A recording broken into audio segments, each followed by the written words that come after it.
সংসার আমার, ছেলে আমার, মেয়ে আমার। জীবনে যদি কেউ আমাদেরকে রক্ষা করে, সে কে করবে? আমার সন্তান করবে, আমার স্বামী আমাকে দেখবে। কত ভরসা আমাদের, কি গো মা, তাই তো? স্বামীর প্রতি কত ভরসা, স্বামী সারা জীবন দেখবে। সন্তানের প্রতি ভরসা, তারা আমাকে দেখবে। এটা হচ্ছে মায়া আর মোহ, আর কিচ্ছু নয়। কিন্তু কতদিন দেখবে আপনাকে? যতদিন আপনার ক্ষমতা থাকবে। যেদিন ঘরের কোণে আপনার জায়গা হবে, সেদিন আর দেখবে। সেদিন তাদের মনে হবে যে আর কয়দিন বাঁচবে কে জানে বাবা, তাড়াতাড়ি মরলে বাঁচি। তাহলে এই জগতে তুমি যাদেরকে আগলে বসে আছো, পুত্র সংসারায় অতীব বিচিত্র নলিনেই জলগতে তারাঙ্গত অদ্ভুত অতিশয়। কেউ কারো নয়, কেউ কারো নয়। যেমন একা একা এসেছিলাম, একাই যেতে হবে। তাহলে কৃষ্ণ ভজনের জন্ম পেয়ে যদি সর্বদাই মায়ার বালিশ মাথায় দিয়ে ঘুমায়, তাহলে তো আর গোবিন্দ চরণে পৌঁছানো যাবে না। আমাদের নিজস্ব তো কিছু কাজ আছে মা, আমাদের নিজস্ব কিছু কাজ আছে। সেটা হলো কৃষ্ণ ভজন। সংসারে রান্না বান্না করব, আর ওই সবাইকে খেতে দেব, সবার দেখাশোনা করব, এটাই শুধু আমার কাজ নয়। ভালো একটা বাড়ি তৈরি করব, ভালো জায়গায় ঘুরে বেড়াবো, ভালো পোশাক পরবো, এটাই আমাদের কাজ নয়। আমাদের একটা নিজস্ব কাজ আছে। সেটা কি? কৃষ্ণ ভজন, গুরু কৃপা লাভ করা, কৃষ্ণ কৃপা লাভ করা। 84 লক্ষ জনি ভ্রমণ করে এই সুন্দর কৃষ্ণ বলার বদন পেয়েছি, হরি বলার বদন পেয়েছি।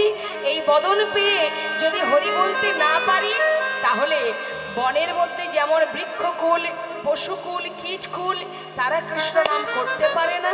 আর আমি মানবকুলে জন্ম পেয়েও আমি যদি কৃষ্ণ ভজন করতে না পারি, তাহলে বনের পশুর সঙ্গে আমার আর তফাৎ থাকলো কোথায়?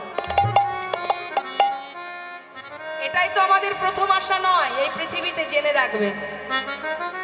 আজ না হয় আপনি বলবার শক্তি পেয়েছেন, কিন্তু এর আগের জন্ম পশুকুল, কীটকুল, পক্ষীকুল, যখন এই সকল কুলে জন্ম পেয়েছিলেন, তখন কি কৃষ্ণ নাম করতে পেরেছিলেন? ইচ্ছা থাকলেও পারেননি। আমরা পারিনি বাবা। সেই কারণেই ভগবানের কাছে বলেছিলাম যে যদি তুমি মানবকুলে জন্ম দাও, ভবে গিয়ে তোমার নাম করব। যদি মানবকুলে জন্ম দাও, দুহাত দিয়ে তোমার সেবা করব।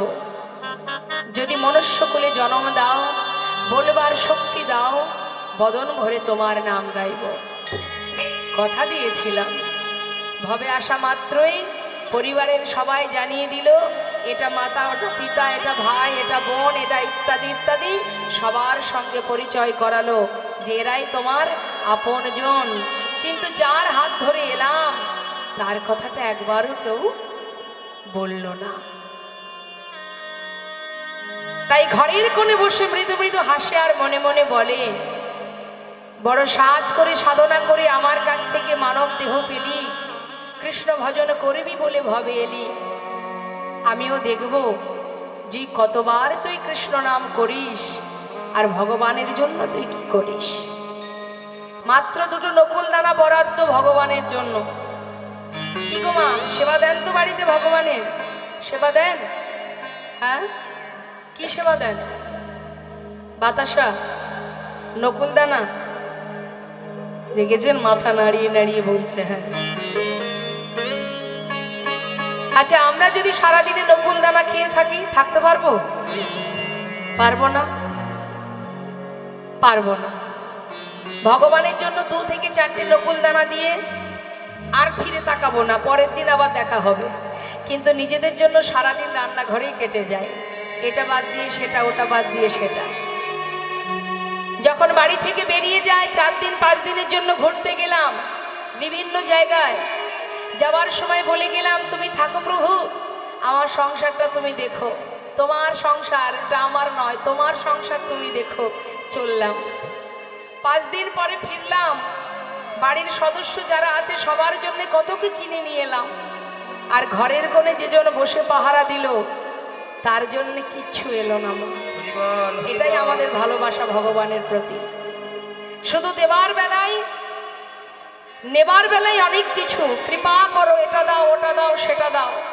দেবার বেলায় দিতে জানি না। সর্বক্ষণ কৃপণতা। আজ মহাজন বললেন, এই জগতের যা কিছু আগলে বসে আছো সবই মিথ্যা।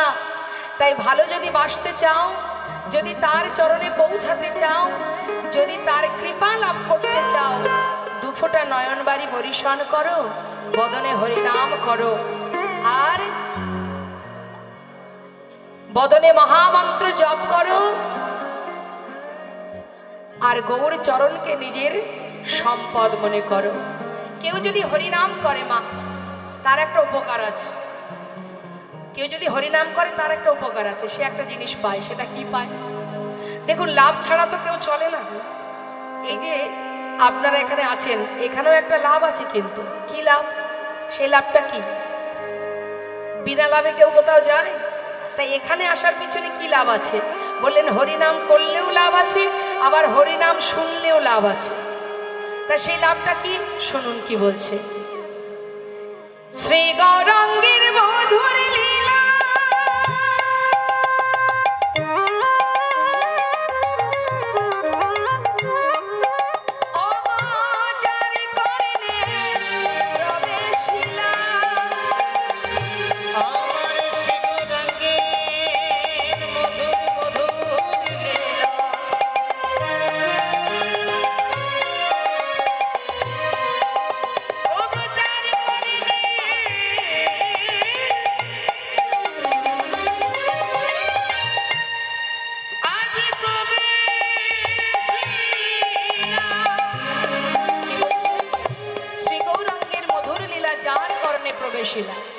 অর্থাৎ গৌর নাম যদি কারোর কানে প্রবেশ করে, তার কি হবে?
হরিনাম শ্রবণ করে তার অজ্ঞানতার অন্ধকার দূরীভূত হয়ে যায়।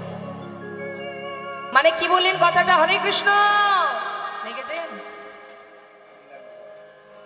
কীর্তন না শুনতে এসে ঘরে বসে গল্প করলেই তো ভালো হতো, শুধু শুধু পাপটা কুড়াতে হতো না। হরিবাসরে বসে কথা বললে তো পাপ হবে, অপরাধ হবে। এটা আমার কথা নয়, শাস্ত্রে বললেন যে হরিনাম শ্রবণ করতে বসে যদি কেউ কথা বলে, পাপ জ্বালা যন্ত্রণা দূর হওয়া তো পড়ে থাকারও জড়িয়ে যায়। এতটাই চিত্ত চঞ্চল আমাদের, মন এত অস্থির আমাদের, কথা না বলে আমরা শান্তিতে থাকতে পারি না। কে কোন দিকে যাচ্ছে, কে আসছে, কে কি করছে, এই দিকে আমাদের নজর। শাস্ত্রী বললেন, দিবস রজনী আবল তাবল পাঁচালো পড়িতে পারো, তাহার ভিতরে একবারও কি কৃষ্ণ বলিতে নারো। আগে আমাদের লক্ষ্যটাকে ঠিক করতে হবে। লক্ষ্য যে জন্য আসা, সেই দিকে ধ্যান দিতে হবে। কিন্তু একসঙ্গে তো সব কিছু পাওয়া হবে না, হবে মা? গল্প করব তো মন দিয়ে গল্প করব। যখন আমরা সেবা করি, তখন যদি আপনার হাতটা ধরে কেউ তুলে দেয়, এই খেতে হবে না চল, কি ভালো লাগবে? ভালো লাগবে? আপনি ঘুমাচ্ছেন, মাঝরাত্রে আপনার হাত ধরে টেনে তোলা হলো, আর ঘুমাস না, চল খেতে যাব, ভালো লাগবে? তাহলে খাওয়ার সময় খাওয়া, ঘুমানোর সময় ঘুমানো। আসলে যখন আমরা লেখাপড়া করি, স্কুলে যাই, স্কুলে গিয়ে যদি বেঞ্চে বসে কথা বলেন, ছেড়ে দেবে মাস্টারমশাই?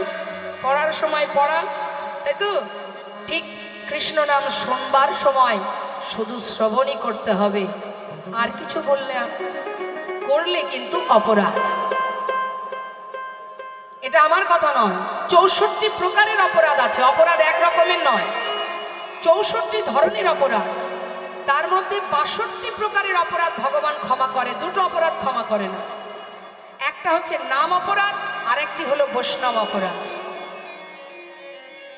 তাই বারবার আমি বলবো, গল্প করবেন না, কথা বলবেন না, চিত্তটাকে স্থির করুন, মন দিয়ে কৃষ্ণ নাম শ্রবণ করুন। যদি মনে হয় আপনার ঘুম আসছে, আপনি ঘরে গিয়ে বিছানায় ঘুমিয়ে পড়ুন, কিন্তু পাপ পোড়াবেন না। কখনো যেন ভাববেন না যে আমার অপরাধ হোক, এমন কোনো কর্ম করবেন না।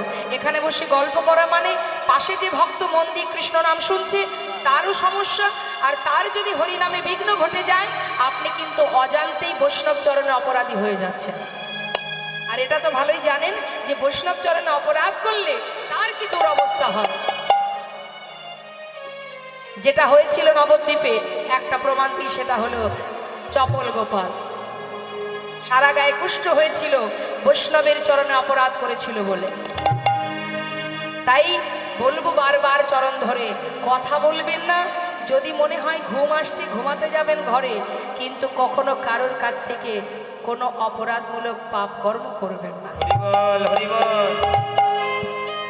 মহাজন বললেন, হরিনাম যদি কেউ করে, হৃদয় মাঝে কৃষ্ণ প্রেমের উদয় হয়। আর যদি হরিনাম কেউ শোনে, তাতে তার অজ্ঞানতার অন্ধকার দূর হয়ে যায়। ওমা, আমার দিকে তাকান, আপনার বাড়ি কোথায় বলুন?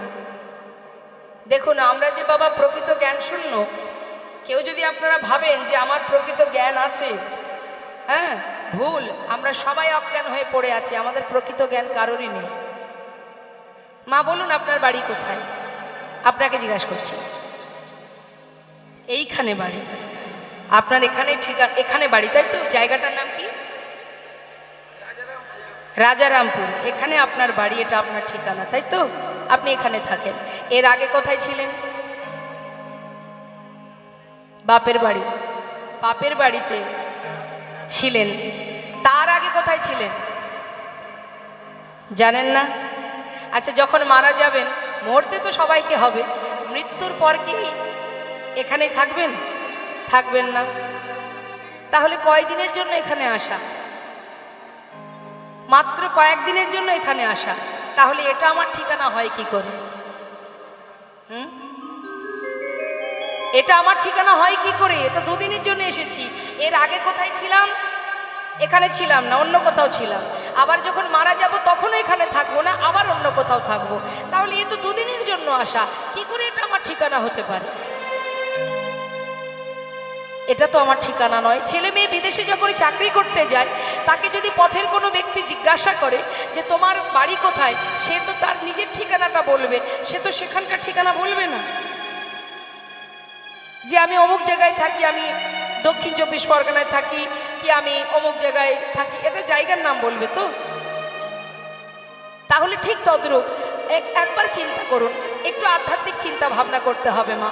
আমরা কিন্তু কেউ এখানে, আমাদের এখানে কিছুই নেই, কোনো ঠিকানাই নেই আমাদের। যখন মাতৃগর্ভ থেকে ভূমিষ্ঠ হয়েছিলাম, আমার কোনো জাতও ছিল না। একটা ছোট্ট বাচ্চা যখন জন্ম নেয়, তাকে যদি আপনার সামনে আমি এনে দিই, যদি বলি বলুন তো কোন জাতি, বলতে পারবেন? যদি সেই বাচ্চার আপনাকে জিজ্ঞাসা করি যে এর বাড়ি কোথায়, ঠিকানা কোথায়, বলতে পারবেন? এর নাম কি বলা যাবে? কিছুই আমরা জানি না। একটা শিশুকে দেখলে বোঝা যায় না এ হিন্দু না মুসলিম না খ্রিস্টান, কিছুই আমরা বলতে পারবো না, তাই না? তাহলে এই যে ঠিকানা, এই যে জাত, এই যে নাম, সব কিছু এখানে এসে পাওয়া। কেউ আমাকে দিয়েছে, তাই আমি ব্যবহার করছি। যে নামে আপনারা আমাকে চেনেন, এটা আমি এখান থেকে এসে পেয়েছি। কোনো একজন আমাকে এই নামটা দিয়েছে, সেই নাম আমি নিয়ে ব্যবহার করছি, কিন্তু এটা তো আমার আসল পরিচয় নয়। তাহলে যেখান থেকে আমি এসেছি সেটাই আমার আসল পরিচয়। আবার ফেরার সময় সেখানেই ফিরবো, তার মানে সেটাই আমার ঠিকানা? এটা তো আমার ঠিকানা নয় মা। সেই কারণেই শাস্ত্রে বারবার বলছেন, জীব অজ্ঞানতার অন্ধকারে ডুবে আছে। জীবের প্রকৃত জ্ঞান নেই। জীব তার জ্ঞান শূন্য হয়ে, অজ্ঞান হয়ে মোহের মধ্যে ডুবে আছে। মোহ, সংসার একটা মোহ আর মায়া, একটা বিচিত্র নাট্যমঞ্চ। তাহলে এই মোহ তো আমাদের চিরকাল থাকবে না মা। থাকবে? আজ আছে কাল থাকবে না, একদিন আমাকে ফিরতেই হবে। ফিরে যখন যাব সেখানে গিয়ে বিচার দেব কি? মানব দেহ পেয়ে ভবে গিয়ে করেছিলে কি? মর্তধামে গিয়ে কৃষ্ণ নাম করেছিলি, তার সেবা দিয়েছিলি, তাকে ভালোবেসেছিলি? না, মায়ার সেবা করতে করতে আমরা যে তার দাস সেটা ভুলে গিয়ে প্রত্যেকে তো মায়ার দাস হয়ে বসে আছি। কিন্তু মায়া কতক্ষণ ভালোবাসে জানেন মা? মায়া তোমাকে ততক্ষণ ভালোবাসবে যতক্ষণ তুমি তাদের জন্য করতে পারবে। জগতে একজন আছে যার কথা না ভাবলেও সে তোমার চিন্তা করে। এই জগতে একজনই আছে যাকে ভরসা করা যায়, যার উপরে নির্ভরশীল হওয়া যায়। এই পৃথিবীতে একজনই আছে যার সৃষ্টি এই ধরিত্রী, সেই সৃষ্টিকর্তা, তার উপরে ভরসা করো। সুখে দুঃখে ভালো মন্দে সর্বক্ষণ তোমার কাছে আছে। শুধু দেখার নয়ন নেই, তাই তুমি দেখতে পাচ্ছ না। এই জগতে কেউ তোমায় রক্ষা করতে পারবে না যদি তিনি রক্ষা না করেন। তাহলে কাকে ভরসা করব? সন্তান, স্বামী, পরিবার? না, রক্ষা করার মালিক একজনই। তাই ভরসাও করো সেখানে, তাকে ভালোবাসো, কর্ম করো, অর্থ উপার্জন করো, ছেলে মেয়ের ভবিষ্যৎ করো, সবই করো, কিন্তু নিজের জনকে ভুলে যেও না, যে তোমার নিজের জন। দেখুন, সবাই মিলে একবার আমরা এই হরিবাসরে দুবাহু তুলে মহামন্ত্র জপ করব। যে মহামন্ত্র ছাড়া কলিজীবের গতি নাই, সেই হরিনাম একবার সবাই মিলে গাইব। একবার দুহাত তুলতে হবে সবাই মিলে। বাহ, এদিকে মায়েরা দুহাত তুলে একবার প্রাণ ভরে মহামন্ত্র জপ করুন। অন্তর থেকে গাইবেন। আমি বলেছি বলেই যে গাইতে হবে এমন কোনো কথা নেই। যদি আপনার মন থেকে চাই, আপনি প্রাণ ভরে গাইবেন, স্বতঃস্ফূর্ত মন নিয়ে গাইবেন। কেমন? হরে কৃষ্ণ হরে কৃষ্ণ। একটু হাত তুলতে হবে। যারা উপরে বসে আছেন একটু হাত তুলুন।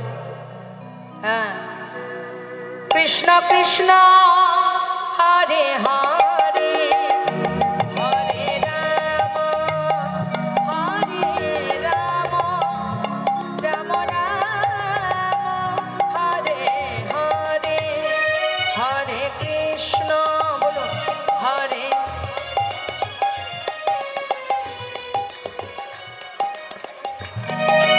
আরো জোরে। আমরা সম্পদ মনে করি কোনগুলোকে? এই জগতে যা কিছু আছে, টাকা পয়সা, বিষয়, এগুলোকে আমরা আমাদের সম্পদ মনে করি, কিন্তু প্রকৃত সম্পদ এগুলো তো নয়।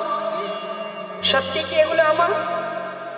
এই যে আমার, আমরা অহরহ বলি না আমার, এটা আমার ঘর, এটা আমার বাড়ি, এটা আমি করেছি, এটা আমার জিনিস। সর্বদাই আমরা এটাই বলতে থাকি, আমার জিনিস, আমি করেছি, কিন্তু আদৌ তুমি কিছু করোনি। কারণ এগুলো তোমার নয়, তিনি কৃপা করে তোমাকে দিয়েছে, তাই তুমি ব্যবহার করছো। তোমার স্বীকৃতির ফলে তুমি পেয়েছো, তাই তুমি ভোগ করছো। যদি তিনি মনে করেন, আবার কেড়েও নিতে পারে। কারণ কোনো কিছু পাওয়ার পিছনে আমাদের ভিতরে একটা অহংকার কাজ করে। আমাদের জীবনে যদি কিছু আসে মা, আমরা ভাবি এটা আমার হয়েছে, ওটা আছে, সেটা আছে। এই যে অহংকার, অহংকার যেদিনই আসবে, যে কারণেই আসুক না কেন, ওই অহংকারে কিন্তু তোমাকে ধ্বংস করে দেবে। তাই জীবনে যা কিছুই পাই না কেন, কখনো এটা ভাববেন না যে আমার এই আছে বা আমি এই করেছি। হরে কৃষ্ণ। ডেকে দিন তো আপনার পিছনে যিনি বসছেন। হয়েছে, বসা হয়েছে? হ্যাঁ, বেশ। আর কথা বলবেন না কিন্তু। হ্যাঁ, তা মাথায় রাখতে হবে আমাদের কি মা, যে এই জগতে যা কিছু আছে, চোখের সামনে আমরা যা কিছু দেখতে পাচ্ছি, এগুলো কিন্তু আমার নয়। এই যে দেহখানা, এটাও আমার নয়, কিছুই আমার নেই। আমি যেমন এসেছি একা, চলে যাব একা, কিছুই সঙ্গে যাবে না। এটা তো সত্য কথা। তাহলে শাস্ত্রে বললেন, আমার আমার করো, বুঝিতে না পারো আমাতে কি আছে রত। কোন শক্তি বলে বেড়াই চলি বলে, কিসের অভাবে হয় দেহ পতন। দেহের মাঝে আছে প্রাণের সঞ্চার, তাহাতেই বলি আমার আমার। প্রাণ গেলে হবে সবাকার, সব নেশারি শপথ। যত সময় দেহে প্রাণ থাকবে তত সময় আমার আমার করব, যেদিন প্রাণ থাকবে না আর আমার আমার করব না। কিন্তু যে প্রাণটা চলে যায়, সেই প্রাণটাই কিন্তু আমি। এই দেহটা আমি নই, এই হাতটা আমি নই। কি গো মা, এই হাতটা কি আমি? হাত দেখলে বুঝতে পারবেন যে এটা আমি। তাহলে হাত, এটা আমি নই, এটা আমার। চোখ আমি নই, চোখ দুটি আমার, তাই তো? চরণ দুটি আমি নই, আমার। তাহলে আমি কোথায়? সবই যদি আমার হবে, হাত আমার, চোখ আমার, দেহ আমার, চরণ আমার, সবই যদি আমার হবে, তাহলে একবার এর ভিতরে খুঁজে দেখতে পাবেন? খুঁজে দেখার চেষ্টা করেছেন? সবই যদি আমার হবে, আমি কোথায়? হরি বল, হরি বল। এই যে আমি, আমি কথাটা যেদিন আমরা জানতে পারবো যে আমি কে, সেই দিন স্বয়ং ভগবানকে আমরা জানতে পারবো। হরি বল। আগে নিজেকে জানো যে আমি কে, কে আমি। राम भक्त तुलसीदास कलम दिले, तुम कहाँ से आए हो और जाओगी कहाँ, इतना दिल विचारल बस हो गया भजन। আগে তুমি নিজের কাছে জিজ্ঞাসা করো যে তুমি কোথা থেকে এসেছো, কোথায় যাবে, কে তুমি। তোমার দেহটাও তুমি নও, জগতে যা কিছু আছে তুমি নও, তাহলে তুমি কোথায়? আমাদের সমস্ত ইন্দ্রিয়গুলোকে চালনা করে মন, আর মনকে চালনা করে কে? মনটাকে কে চালায়? মনটাকে চালনা করি আমি স্বয়ং নিজে। আমি নিজে আমার মনকে চালাই। আমার মন যেদিকে, আমি যেদিকে চাইবো, আমার মন সেই দিকে যেতে বাধ্য। আমি যদি চাই যে আমি এখন সিরিয়াল দেখবো, তাহলে আমার মন সেখানেই চলে যাবে। আর দেহ যখন যাবে, মনও সেখানে যাবে। আমি যদি মনে মনে ভাবি যে আজ আমি সিরিয়াল দেখবো না, আজ আমি কীর্তন শুনতে যাব, আমার দেহ মন সব কিছু তার সাথে সাথে চলে যাবে। তাহলে দেহটা অসার, দেহটার সঙ্গে আমার সঙ্গে কোনো মিল নেই। কিন্তু মা, এটা একটা আলাদা জিনিস, দেহটা একটা আলাদা বিষয়, একটা নশ্বর দেহ, মাটির দেহ, প্রকৃতির সৃষ্টি এই দেহখানি। প্রকৃতি যেমন দিয়েছে তেমন নিয়ে নেবে। তাহলে এই যে মাঝখানে আমি যে আছি, আমি যখনই চলে যাব, আমার দেহটা পড়ে থাকবে। আমি মানে কি? আমি মানে কি? অনেকে দেখবেন বলে আমি আমাকে চিনি বা আমি আমাকে জানি। আমি কেমন আমি জানি, আমি কে আমি জানি। ভুল কথা। সত্যি আমরা এখনো আমাকে চিনতে পারিনি, নিজেকে এখনো জানতে পারিনি যে আমি কে। যে যতই বড়াই করে বলুক যে আমি চিনি, আমি জানি আমি কে, ভুল। আমরা সত্যি জানি না আমি কে। জাগতিক সাধারণ দৃষ্টি দিয়ে দেখলে হবে না, একটুখানি আমাদের ভক্তি রাজ্যে প্রবেশ করে আধ্যাত্মিক চিন্তা ভাবনা নিয়ে আমাদের ভাবতে হবে যে আমি প্রকৃত কে। এই যে শ্বাস চলছে, দেখা যায়, কখন আসে কখন যায় বোঝা যায়, ওটাই হলো আমি। ওটা যতক্ষণ এখানে থাকবে ততক্ষণ আমি জীবিত। যেদিন আমি চলে যাব আমার এই দেহটা অসার হয়ে যাবে। আর এই যে আমি, এই যে শ্বাস, সূক্ষ্ম আত্মা, এই সূক্ষ্ম আত্মার খোরাক কি? সূক্ষ্ম আত্মা কি সেবা করে, কি ভালোবাসে? হরিনামামৃত সুধা নিতাই গৌর হরি হরি হরি। আর দেহের সেবা কি মা? এই জগতে যা কিছু আমরা সেবা করছি এগুলো দেহের।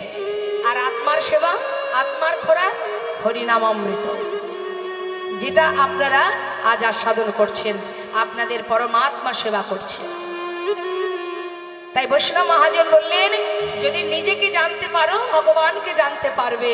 আর নিজেকে জানতে গেলে সবার আগে গৌর চরণকে সম্পদ মনে করো, গৌর হরির চরণ যুগলকে নিজের সম্পদ ভাবো। সেটাই তোমার ঠিকানা, সেটাই তোমার সম্পদ। তাই মহাজন পদাবলিতে বলছেন, শ্রী গৌরাঙ্গে দুটি পদ অগজারি ধন সম্পদ। শ্রী গৌরাঙ্গে দুটি পদ যারে ধন সম্পদ, সে জানে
পারে, সেই জানে তার সম্পদ কি, ভক্তি কি জিনিস একমাত্র সেই জানতে পারে। জয় রাধে।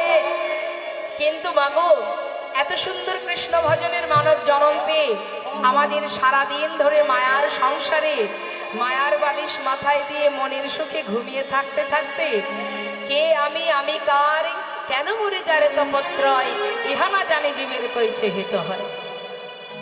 আমার কি করণীয়, আমি কি করছি, কি আমার কর্তব্য, আমি সব ভুলে গেছি। কেন না মায়ার বালিশ মাথায় দিয়ে ঘুমাচ্ছি। তো